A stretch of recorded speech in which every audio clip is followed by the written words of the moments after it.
Olá família, bem-vindos a mais um vídeo aqui do nosso canal. H. pylori, você provavelmente já ouviu falar nessa bactéria que ela causa gastrite, úlcera gástrica, refluxo e até câncer de estômago. E possivelmente já fez endoscopia e é muito provável que tenha detectado a presença dessa bactéria no seu estômago. É o meu caso, por exemplo. E agora, Moacir, essa bactéria realmente é perigosa? Como saber se você tem? É possível tratar sem antibióticos?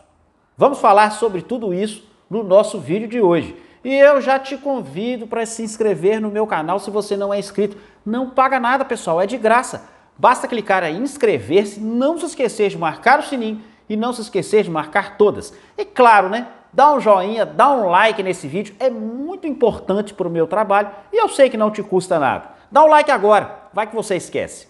Me diz aí, você sofre de gastrite, de refluxo, de queimação? Já fez endoscopia? Detectou o H. pylori? Qual foi o tratamento? Coloque aí nos comentários abaixo. O Helicobacter pylori, H. pylori para os íntimos, é uma bactéria que está presente lá no nosso estômago, o que é bastante curioso, porque o estômago tem um ambiente extremamente ácido, o que não permite a sobrevivência por muito tempo de bactérias, vírus, protozoários, fungos. Mas o H. pylori é uma bactéria bem danadinha e ela desenvolveu um mecanismo para sobreviver nesse ambiente. Ela converte a ureia, que está presente ali no ambiente do estômago, em amônia, através de uma enzima conhecida como urease. Esse ambiente de amônia ao redor da bactéria permite que ela sobreviva em um ambiente tão inóspito, em um pH tão baixo. Mas a grande questão desse vídeo é, por que é que nós temos essa bactéria no estômago? Foi alguma contaminação? Na verdade, a presença do H. pylori no estômago é extremamente comum. Estima-se que 50% da população mundial tenha essa bactéria no estômago. Ou seja, a cada 2 pessoas do mundo, uma tem H. pylori. Então a chance de você ter é elevada. Alguns países essa taxa chega a 80%. E aí, Moacir, eu não sei se eu tenho, como saber qual exame eu devo fazer? Na verdade, o exame mais comum é a endoscopia, que é aquela cânula que você ingere na boca. E aí você vai fazer uma avaliação como está a sua gastrite, se você tem refluxo, se você está com úlcera e também se você tem o H. pylori. Não é um exame tão agradável, mas é bastante comum.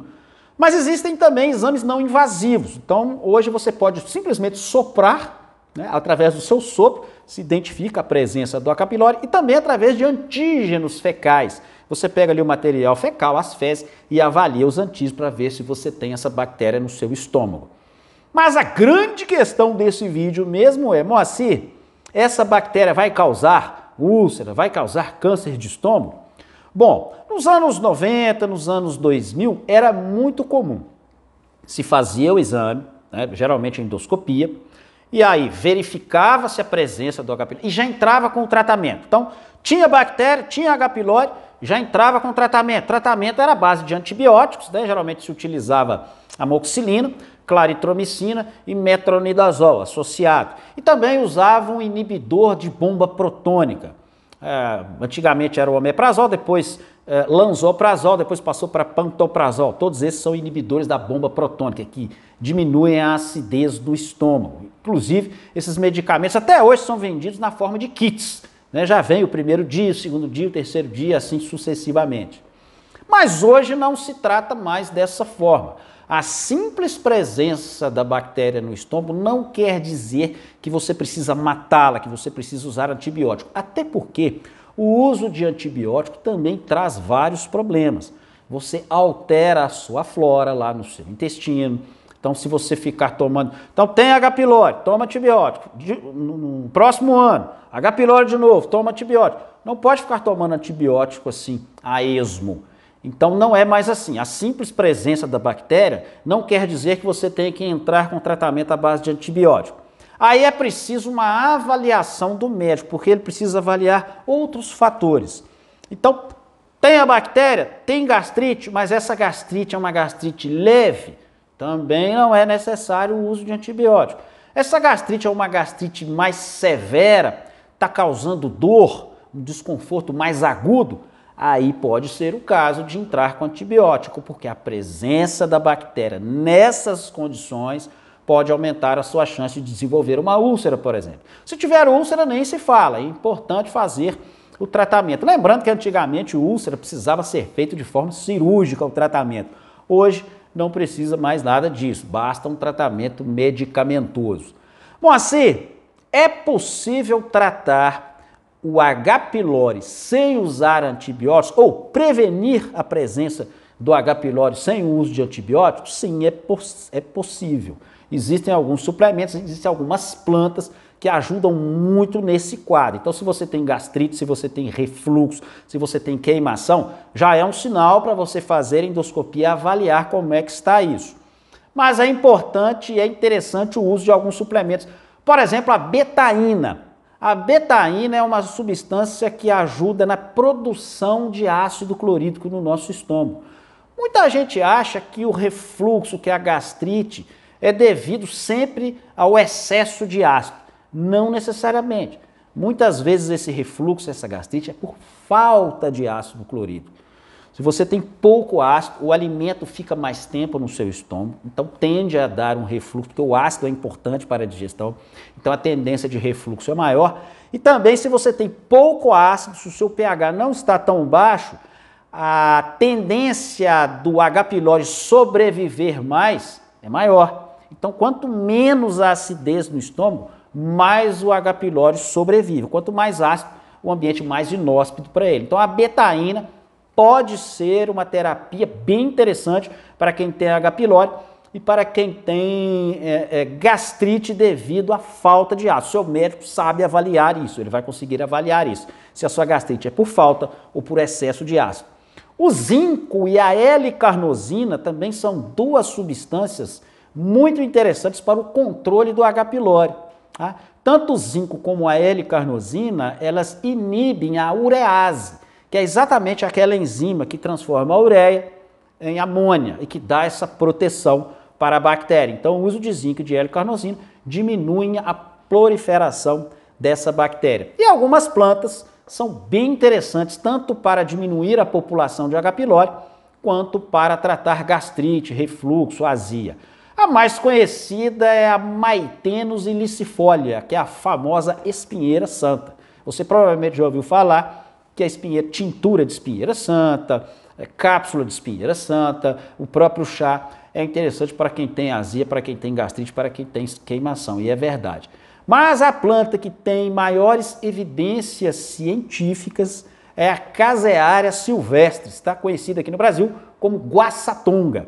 A Casearia silvestris ela tem uma atuação muito interessante diretamente na população de H. pylori, ou seja, essa planta reduz a população de H. pylori lá no nosso estômago, conforme esse artigo que vai aparecer aí no seu vídeo, tá? Vai aparecer aí um trabalho científico que demonstra exatamente isso, como a guaçatonga, a Casearia silvestris, é útil no tratamento da gastrite, no tratamento da presença elevada de H. pylori. Esse artigo, pessoal, eu vou deixar lá no meu Instagram, tá? E vou deixar também lá no meu Telegram. Então vai estar na íntegra, que se você quiser ter acesso ao artigo na íntegra, vai lá no meu Instagram. Meu Instagram é fácil achar, Moacir Rosa. Digita Moacir Rosa que você acha lá. E o meu Telegram, vou pedir para colocar o endereço aí embaixo para você encontrar esse artigo na íntegra. Agora, mais importante do que tudo isso que nós conversamos, pessoal, são os hábitos alimentares, tá?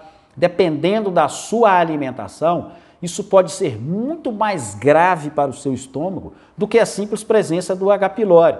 Por exemplo, se você tem uma alimentação muito calcada em alimentos industrializados, substâncias artificiais que estão presentes nos alimentos industrializados, processados, fast food, refrigerante, esse tipo de coisa, são edulcorantes artificiais, antioxidantes artificiais, corantes artificiais.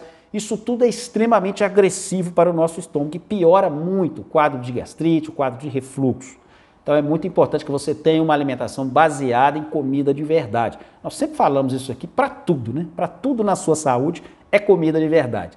E também se você consome muito açúcar e muita farinha, principalmente a farinha de trigo, esses alimentos têm uma alta fermentação. Açúcar e amido têm alta fermentação. Então, farinha de trigo, farinhas em geral e açúcar fermentam muito. E bactérias adoram fermentação. Bactéria adora fermentação. Quanto mais você ingere alimentos que fermentam, mais as bactérias vão gostar, mais o H. pylori vai proliferar. E também, pessoal, alguns alimentos, mesmo que naturais, são inflamatórios, não tanto para o nosso estômago, quanto também para o nosso intestino. Então, o leite, por exemplo, tem beta-caseína, que é inflamatório.